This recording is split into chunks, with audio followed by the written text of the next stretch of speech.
মুখে লেগে থাকার মতো গুতুম মাছের দারুণ স্বাদের রেসিপি। আসসালামু আলাইকুম প্রিয় ভিউয়ার্স, কেমন আছেন? আশা করি সবাই ভালো আছেন। আমিও আলহামদুলিল্লাহ ভালো আছি। প্রতিবারের মতো আজ আমি আবারও আপনাদের সামনে আরও একটি নতুন ভিডিও নিয়ে হাজির হয়েছি। আশা করি আপনারা শুরু থেকে শেষ পর্যন্ত আমার ভিডিওটি দেখে নেবেন।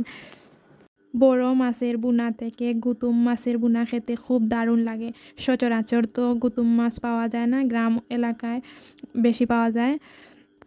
তাহলে কথা না বাড়িয়ে আমি কিভাবে খুব সহজে গুতুম মাছের বুনা রান্না করেছি তা ধাপে ধাপে আপনাদের সামনে শেয়ার করব।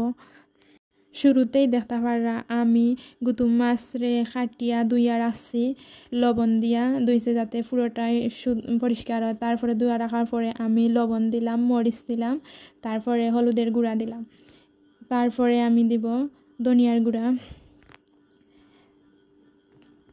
তারপরে ভালো করে হাত দিয়ে মাখিয়ে মেরিনেট করে নেব।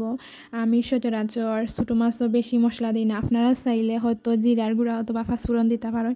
তারপরে আমি ঢাকনা দিয়ে ডাকিয়ে দিলাম। মেরিনেট করার পরে 5 থেকে 7 মিনিট রাখছি। তারপরে আমি বাগারের জন্য চলে আসলাম। প্রথমেই পাত্রে তেল দিলাম, তারপরে পেঁয়াজ দিলাম।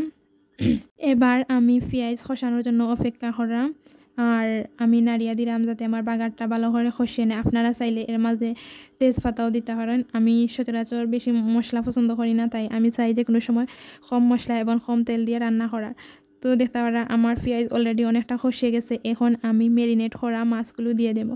দেখতে পারা 5 থেকে 7 মিনিট পরে আমার মেরিনেট করা মাছগুলো অন্যরকম একটা কালার চলে আসছে।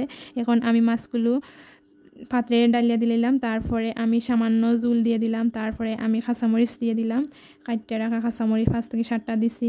তারপরে আমি আবারও ঢাকনা দিয়ে ডাকিয়ে দিলাম। এবার আমি তরকারি হওয়ার জন্য অপেক্ষা করলাম। প্রায় 7 থেকে 8 মিনিট পরে দেখতে পারা আমার তরকারিটা কত লোভনীয় হয়েছে। এখন আমি ধনিয়া পাতা দিয়ে হালকা করে আবারও নাড়িয়ে দিব।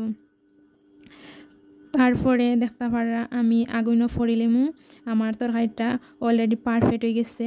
আশা করি আপনারা বুঝতে পারা। আমার তরকারি কালারটা দেখে আপনারা কমেন্ট করবেন আমার তরকারিটার কালারটা কেমন হয়েছে। তো কিছুক্ষণ পরে দেখতে পারা আমরা গরম ভাতের সাথে পরিবেশন করব। এই মাছের ঝোলটা যদি খাবারের সাথে থাকে তখন আর মাছ মাংস কিছুই খেতে ইচ্ছা করে না, শুধু বারবার এই বুনা দিয়ে খেতে ইচ্ছা করে।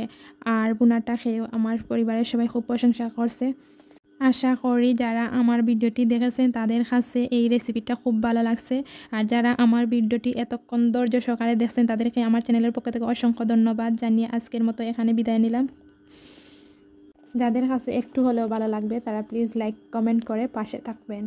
খোদা হাফেজ, ভালো থাকুন, সুস্থ থাকুন।